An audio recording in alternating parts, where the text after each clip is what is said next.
5. luku. Ulla Stjernfeldtin kutsut.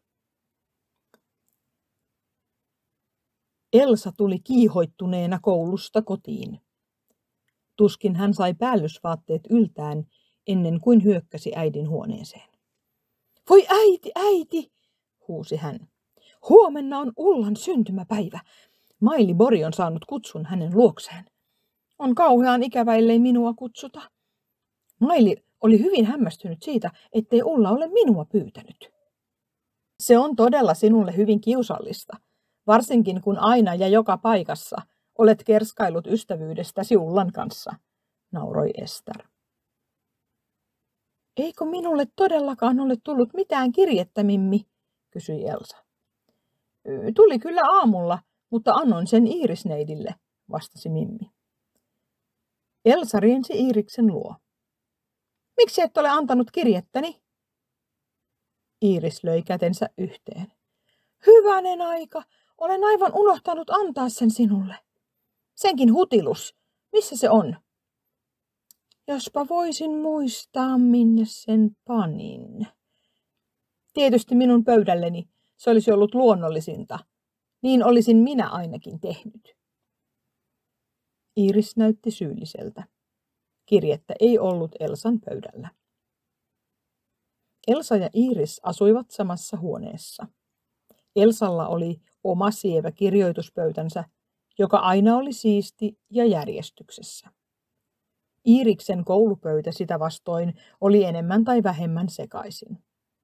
Siinä oli vihkoja, kirjoja, Sissin paperinukkeja, hiusnauhoja, nuppineuloja, lyijykyniä, kaikki suloisessa sekasotkussa. Iiris käänsi ylösalaisin kaikki, mitä siinä sillä kertaa oli. Turhaan kirjettä ei löytynyt.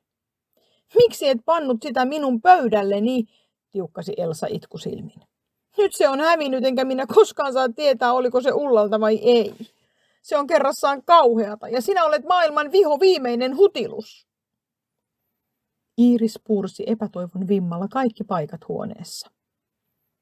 Etkö ole nähnyt Orvokin väristä kirjekuorta missään, kysyi hän kuiskaten Sissiltä, joka oli tullut huoneeseen ja jännityksellä tarkasti pöydän alla ryömivän Elsan liikkeitä.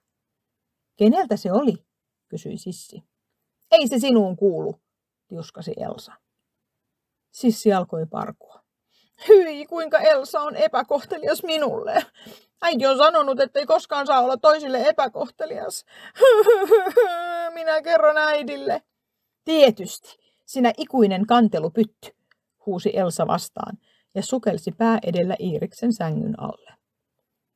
Mitä ihmeellistä näytelmää täällä pidetään, kuului Akselin ivallinen ääni kynnykseltä. Elsa on sängyn alla, Sissi parkuu minkä jaksaa, ja arvoisa neiti homsantuu penkoo paperikorin sisällystä kuumeen tapaisesti. Jahtaatteko hiiriä?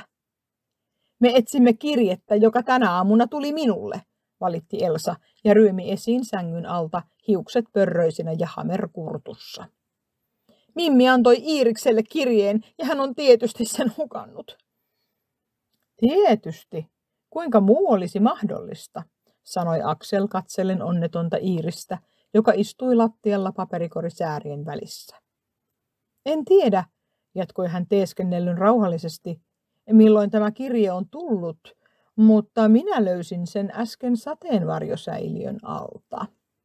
Siinähän se onkin, kirkaisi Iiris. Se unohtui minulta säiliön reunalle aamulla, kun koettelin Eelinin uutta sateenvarjoa, ja sitten se varmaankin putosi lattialle. Elsa oli niin hyvillään saatuaan kirjeensä, ettei sen enempää torunut Iiristä. Ullalta se on. Siinä on Stjernfeldtien vaakuna. Hän aukaisi kirjekotelon. Tässä on 2 kirjettä. Kas kummaa. Toinen on Iirikselle. Tuossa saat.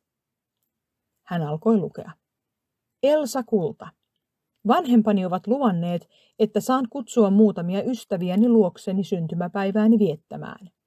Olisin iloinen, jos sinun sopisi huomenna iltapuolella tulla luokseni. Lähetän myös kutsun serkullesi Iirikselle. Toivon, että tuot hänet mukaasi. Ystävällisesti, Ulla Stjernfeldt. Elsa riensi arkihuoneeseen heiluttaen kirjettä kädessään.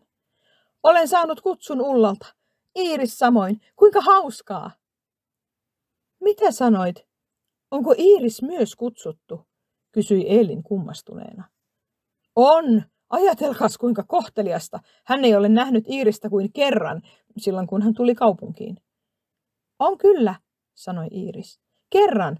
Kun olin kaivopuistossa hiihtämässä, oli hänkin siellä ajelemassa. Me puhelimme hetken aikaa. Miksi et ole siitä ennen kertonut, sanoi Elsa loukkaantuneena. Mutta Iiriksellä ei ole ainoatakaan pukua, jonka voisi ottaa ylleen Stjärnfeldtille, muistutti Ester. Vai aiotko ehkä pukeutua tuohon viehättävään kamelilankaiseen? Iiris oli ääneti. Sererukka, kuinka tyytyväinen hän oli ollut kamelilankaiseen, kun se vielä oli kuteilla, ja kuinka ihastunut Iiris itse oli ollut siihen. Mutta serkut ja täti halveksivat hänen pyhähamettaan. Meidän täytyy teettää tytölle uusi puku. Siinä tapauksessa, että hän ollenkaan pääsee kutsuihin, sanoi Elin. Luuletko, että osaat käyttäytyä niin kuin tulee, sellaisessa hienossa perheessä kuin Stjärnfeldtit ovat? Minä koetan, vastasi Iiris nöyrästi. Hänellä oli suuri halu päästä Ullan luo. Kyllä hänen täytyy päästä, kun he ovat hänet kutsuneet, sanoi rouva Heinonen. Minä käyn huomenna ostamassa kankaan. Neiti Helminen ompelee kyllä päivässä puvun hänelle.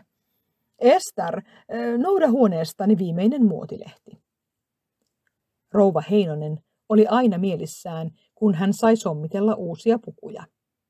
Hänellä olikin hyvä aisti, ja Iiris näytti varsin somalta sinisessä puvussaan, kun hän määränpäivänä lähti Elsan kanssa kutsuihin.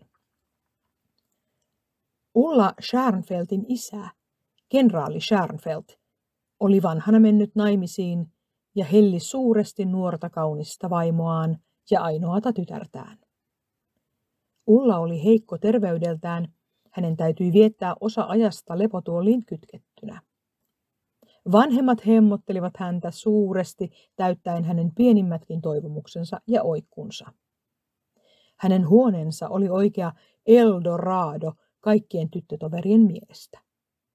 Jokainen Ullan ikäinen tyttö haaveksi päästä hänen ystäväkseen, ei ainoastaan sen vuoksi, että hän eli kuin satuprinsessa komeassa linnassaan, vaan myös hänen oman herttaisen luonteensa vuoksi.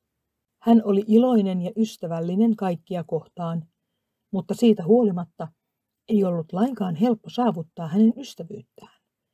Ulla ei ollut kärkäs tekemään ystävyyden liittoja. Elsa Heinonen oli tutustunut häneen edellisenä kesänä saaristossa, missä kumpaisenkin perheen huvilat olivat lähetysten. Elsa oli heti korvia myöten ihastunut Ullaan, joka hänen mielestään oli maailman hienoin ja viehättävin tyttö, lukuun ottamatta sitä seikkaa, joka ei myöskään Elsasta ollut mitätön, että Ullan isä oli rikas kenraali ja hänen äitinsä vanhaa aatelissukua. Muista käyttäytyä säädyllisesti, varoitti Elsa matkalla Iiristä. Jos siellä tarjotaan kahvia ja suklaata, niin ota joko toista tai toista, älä kumpaakin, kuten pappilan Maiju aina tekee kutsuissa. Ja muista niiata niin kuin Elin aamulla opetti.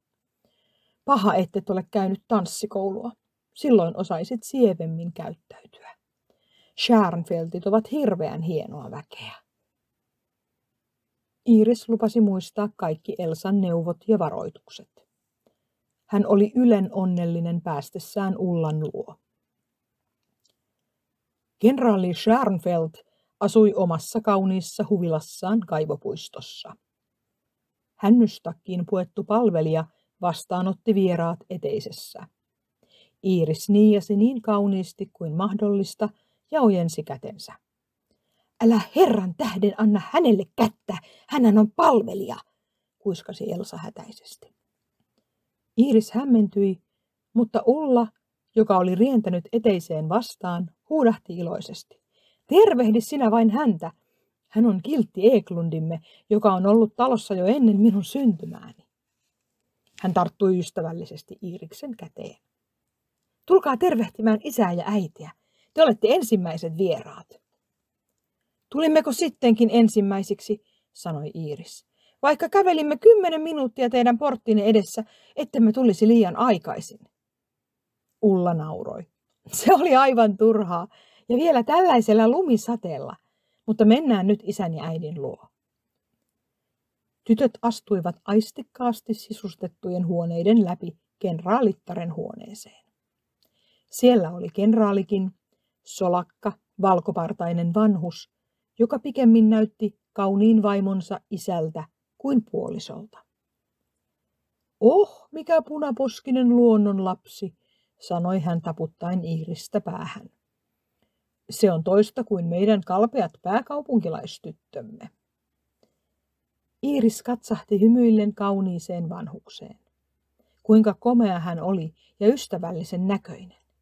Aivan kuin ne vanhat soturit, joista kirjat isän ullakkohuoneessa metsäpirtissä tiesivät kertoa. Ullan äiti katseli tutkien Iiristä. Ulla oli ihastuksella kertonut Elsa Heinosen maalaisserkusta, joka oli aivan toisenlainen kuin kaikki muut hänen tyttötuttavansa. Kenraalitar oli kuvitellut tyttöä varsin moukkamaiseksi, mutta hän ymmärsi nyt Ullan ihastuksen. Tyttö oli todella erikoinen. Seisoessaan siinä yksinkertaisessa puvussaan Siron huolitellusti puetun serkkunsa rinnalla, hän herätti huomiota, vaikka ei ollutkaan kaunis. Hänessä oli sielua ja henkevyyttä, jota ei, Jumala paratkoon, pikku Elsassa ollut nimeksikään, niin soma ja hieno kuin olikin. Kenraalitar hymyili ystävällisesti Iirikselle. Meillä on hauska muisto isästäsi, lapseni, sanoi hän. Pari vuotta sitten kuulimme hänen soittavan eräässä konsertissa Milanossa. Hän käsittelee viuluaan kuin taikakalua. Hän on suuri taiteilija. On hauska tutustua hänen tyttäreensä. Eikö totta, Henrik Kleve on isäsi? On, vastasi Iiris ujosti. Hänen sydämensä sykki riemusta. Hän oli tottunut kuulemaan vain halventavia sanoja isästään sekä Heinosten että neiti Hammarin suusta. Oli siis kuitenkin niitäkin, jotka pitivät isää kunniassa. Kiitollisena hän katseli kenraalitarta. Ja tästä hetkestä alkaen Iiris rakasti Schärnfeldtin perhettä ja heidän kotiaan kiihkeästi. Ilta kului hupaisesti. Vieraat, lukuun ottamatta Maili Boria, olivat kaikki Iirikselle outoja, hienoja helsinkiläistyttöjä, joita katsellessaan Iiris ihmetteli, olivatko he koskaan juosseet avojaloin kallioilla tai huhuilleet karjaa aikaisin aamulla metsässä. Iiris tunsi itsensä vieraaksi heidän joukossaan, mutta silti hän oli onnellinen.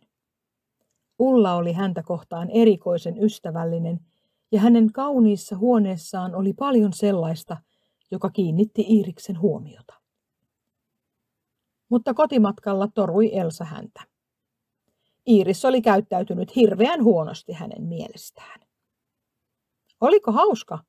Kysyi Aksel uteliaana, kun tytöt palasivat kotiin.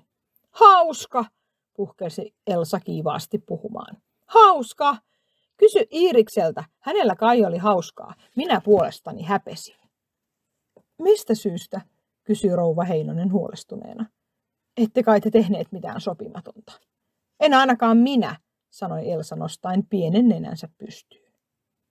Entä Iiris? Iiris aikoi poistua huoneesta, mutta Elsa sanoi pikkuvanhasti.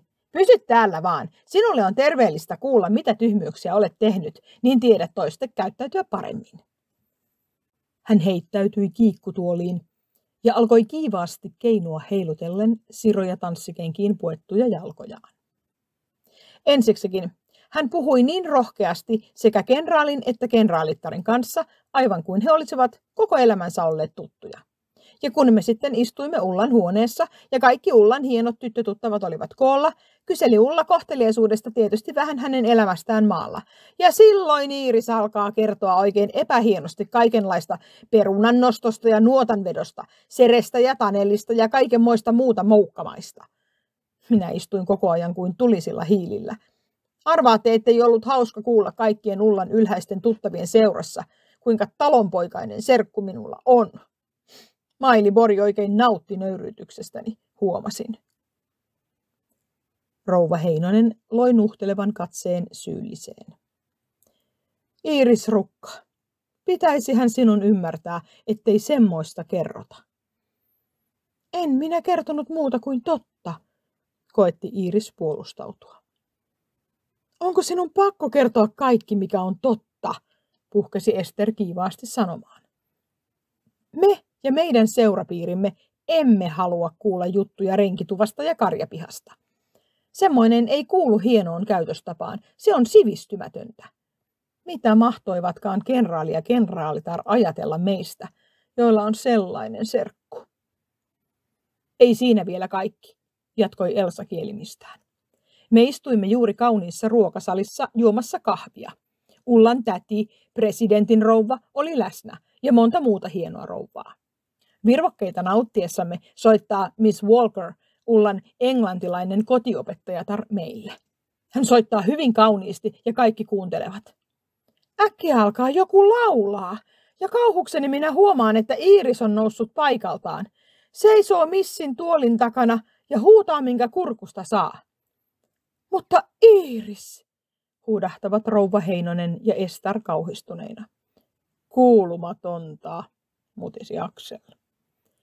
Mitä sinä oikein ajattelit, lapsi, sanoi pankinjohtaja, joka oli tullut sisään Elsan kertomuksen aikana. Iiris ei vastannut. Oli mahdotonta kertoa kaikkien kuullen, miksi hän oli laulanut. Miss Walker oli soittanut niin kauniisti, ja äkkiä Iiris oli tuntenut tutun säveleen. Se oli iiriläinen kansanlaulu, Nyt kesän viime kukka. Sere oli sen hänelle opettanut. Se oli ollut äidin lempilaulu. Mutta Sere lauloi sen väärin. Sen hän huomasi nyt, kuullessaan missin soittavan samaa säveltä. Hän unohti, missä oli. Hänen täytyy saada säveleistä kiinni, silloin kun missi soitti. Ja niin hän oli alkanut laulaa. Vasta jäljestäpäin hän huomasi käyttäytyneensä sopimattomasti. Vieraat olivat katselleet häneen ihmetellen. Muutamat tytöt nauroivat ja Elsa oli äkäisen näköinen. Hän oli hävennyt niin, että oli menehtyä. Mitä kenraalitar sanoi, kysyi rouva Heinonen. Hän silitti Iiriksen hiuksia ja sanoi, sinulla on kaunis ääni, lapseni, kaipaat vain koulutusta, vastasi Elsa totuuden mukaisesti. Hänellä oli jo paha olla siitä, että oli kielinyt. Hän ei siis ollut harmissaan. En tiedä, kuulin hänen sanovan puoliääneen toisille rouville, täydellinen luonnonlapsi. Tytöt tietysti nauroivat ja ihmettelivät Iiriksen rohkeutta. Kyllä sen huomaa, ettei hän ole saanut kotisivistystä, huiskasi Maili minulle. Minäpä tietysti häpesin serkkuni puolesta. Iiris otti äänetönnä vastaan nuhteet, joita täti ja Ester Akselin säestäminä hänelle soivat. Siitä saat ainakin olla varma, että viimeisen kerran olet avannut oven kenraali Stjärnfeldtin taloon, sanoi Ester lopuksi. Kenraalitar on liian hieno ihminen osoittaakseen sinulle, kuinka sopimattomasti ja julkeasti olet käyttäytynyt. Mutta kyllä hän varoo, ettei Ulla, hänen kultakapineensa, enää joudu noin sivistymättömän tytön seuraan. Luultavasti hän ei päästä Ullaa meillekään. Sinä olet tuottanut häpeätä perheellemme, ymmärrätkö sen? Riittää jo, Ester, sanoi pankinjohtaja vakavalla äänellä. Iiris Rukka on käyttäytynyt sopimattomasti, siitä olemme kaikki yksimieliset, mutta nyt jätätte hänet rauhaan. Roomaa ei rakennettu yhdessä päivässä, ja Metsäpirtin pikkuemäntä ei heti voi tottua seuraelämän sääntöihin. Menkää nukkumaan nyt, tytöt. Kun Iiris myöhemmin hiljaa itki vuoteessa onnettomuuttaan, kuuli hän pimeässä sipsuttavia askelia. Joku kohotti peitettä, hiipi hänen vuoteeseensa ja kietoi käsivartensa hänen kaulaansa. Oletko pahoillasi, Iiris? Kysyi Elsa itkun sekaisella äänellä. Olen, kuului Iiriksen jyrkkä vastaus. Niin minäkin. Ikävä, että kerroin äidille ja Esterille. Sinä olet varmaankin suuttunut minuun. Olen kyllä. Jos tahdot, kirjoitan Ullalle ja selitän, ettei aikomuksesi ollut paha. Minulla on niin kaunista ruusunpunaista kirjepaperia. Ester sanoi, ettei Ullan äiti enää koskaan anna minun tulla Ullan luo, nyhkytti Iiris. Elsa oli ääneti. Hän oli tottunut luottamaan Esterin arvosteluun ja uskoi siihen sokeasti. Pidätkö sitten Ullasta paljon, kysyi hän hetkisen kuluttua. Pidän. Niin minäkin. Minä tahtoisin mielelläni, että hän olisi paras ystäväni, mutta en tiedä, tahtooko hän. Maili oli ennen paras ystäväni, mutta me riitaannuimme viime syksynä, kun hän sanoi minua turhamaiseksi nukeksi. Ja se ei ole totta. Nyt on pappilan Maiju paras ystäväni, mutta hän on niin kauhean itsepintainen ja ihailee sitä paitsi Mailia aivan liiaksi.